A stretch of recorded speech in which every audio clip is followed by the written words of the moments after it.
Hey folks, I am Kevin Iole. Thank you for joining me. And my next guest, there was a lot of stories last summer about this guy. ESPN, the headline was how former UFC fighter Clay Collard became a boxing phenomenon.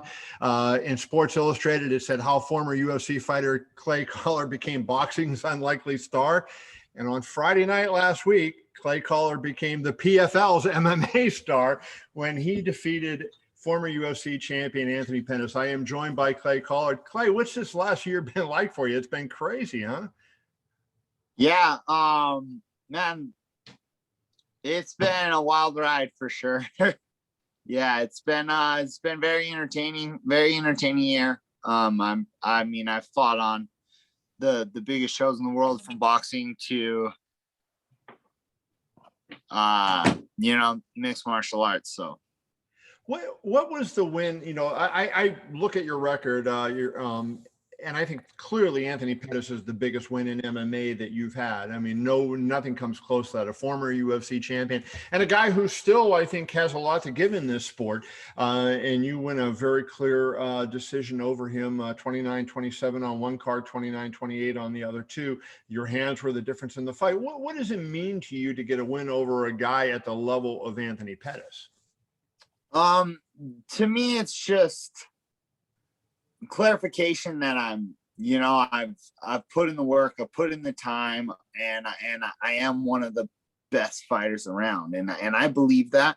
I believe I'm one of the best fighters, period. When it comes to 155 pounds, I believe I'm one of the most dangerous dudes to be walking this earth right now. So. How frustrating is it, though, when you believe that, and you fought up at weight in boxing, you fought a lot of big guys in boxing. How frustrating is it to believe that you're that way? And like the odds last week, I think it was almost 6-1 against you, right? I mean, it's like, what do you have to do to finally get people to start believing in Clay Collard? You got to beat a guy like Anthony Pettis.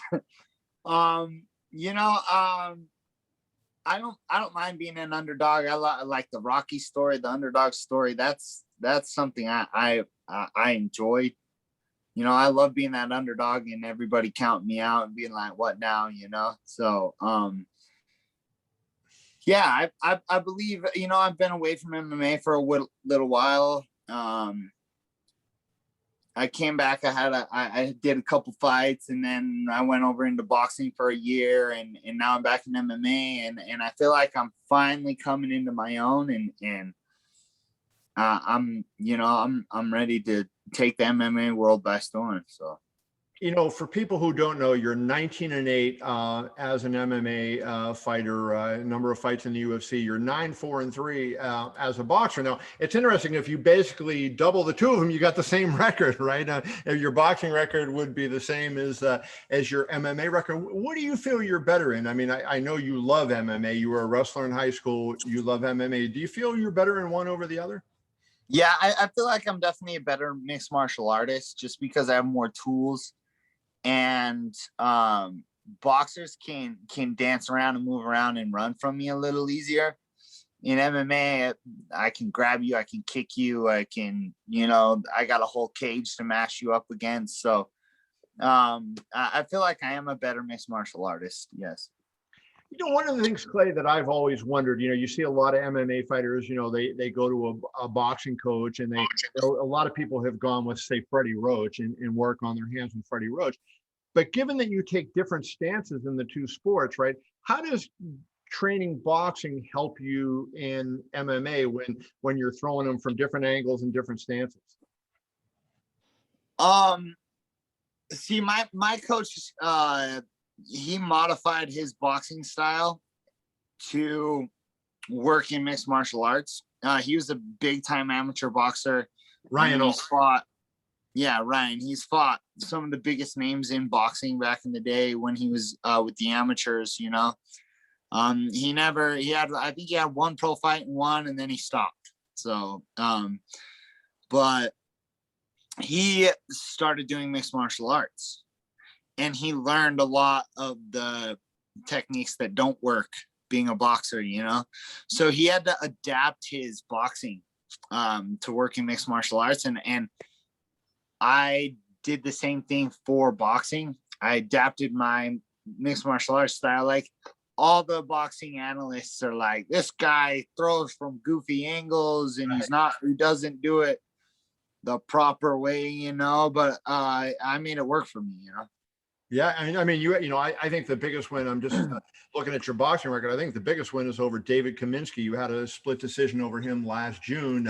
A really highly touted prospect. You were in with some really good guys. I know you lost to Bektemir, who's that guy's a monster, bro. He was going to fight Sergey Kovalev here just coming up, and the fight fell through.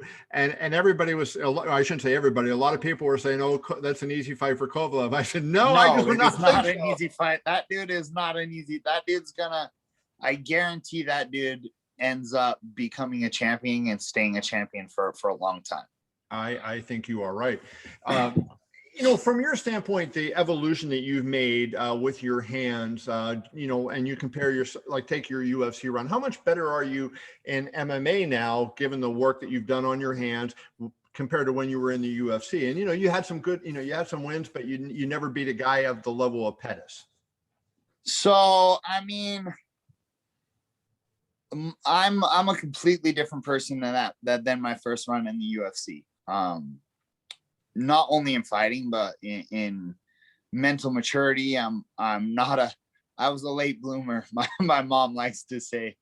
So,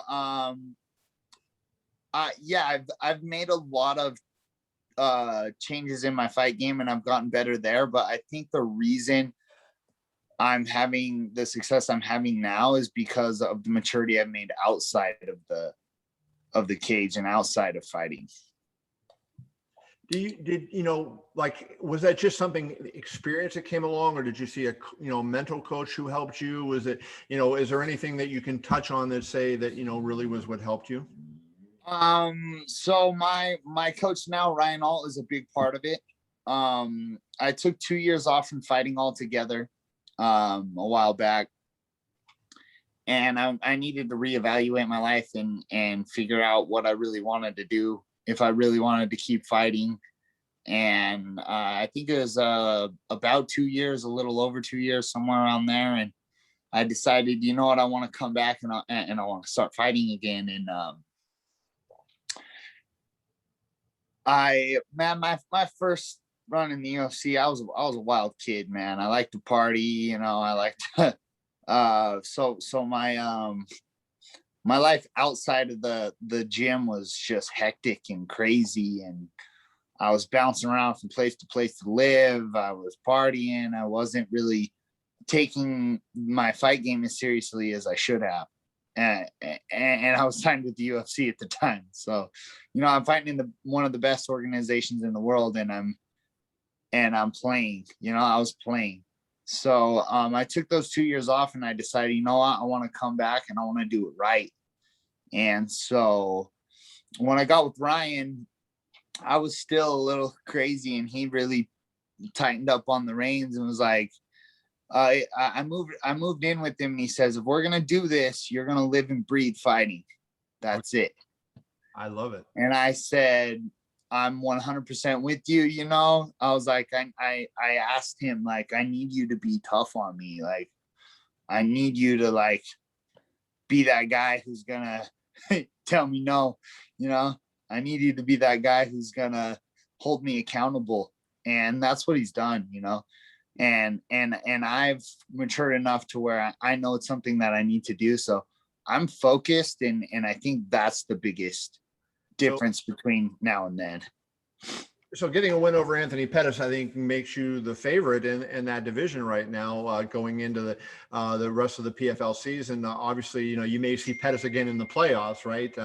That'll be something that'll be out there. But how much is that $1 million prize on the line? I think about it, Lance Palmer, who has been a back-to-back champion, he lost the other night too in the PFL. So things, the apple cart was upset a little bit on opening night. But how much is that prize as you go through the season and as you go through the day-to-day work on your mind? You think, okay, what's at the end of the rainbow if I win this? I mean, that's life-changing for me, I keep telling everybody that they keep asking me if I win that $1 million, what am I gonna do with it? And I keep telling everybody I'm gonna buy the backyard my dog deserves. So to me, I mean, I'm thinking fight to fight, you know. Right. I drew Anthony Pettis right off the bat. If I start looking past him, maybe I don't beat him, you know. So I'm just taking it a fight at a time, and you know, I'm gonna trust the process and hope, you know, hopefully we get enough points to get in that final 4 guys. And once I get there, I mean, yeah, it's gonna be life changing if I do win that. But I'm not overlooking anybody for sure. No doubt. What did Anthony say to you after the fight? I have to imagine, you know, he was surprised just because, you know, he was in the UFC when you were in the UFC, kind of, you know, knew your record. So when he knows what happens, did he have anything nice to say to you after the fight? So yeah, he you know, gave me congratulations. He was like, you know, you came out and, you know, did your thing, like you did it, you know. And he gave me condolences on my baby brother that just passed. He which was awesome, you know. So well, I am sorry about that, brother, and I wish you the best. Any plans for boxing as well, or are you going to stick MMA now? Right now I'm focused on PFL and winning this tournament.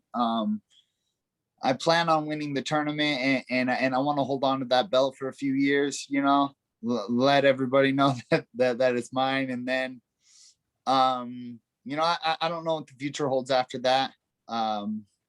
Maybe if Beck gets a rematch, you can go after him there, and he has. Yeah, I mean, maybe he'll have to come down to my weight class, man. He couldn't make it, bro. There's no way that dude's making 155.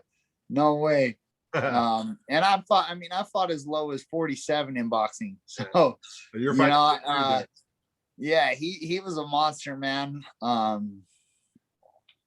But yeah, you know, I might come back and do a little boxing just because, you know, I have my boxing fans that love how I fight and love that I do that. But right now I'm focused on winning that belt, and I'm focused on, you know, I'm gonna try to hang on to it for a little while. So it's good to be Clay Collard in 2021. A lot of opportunities. You're going to see a lot of this young man.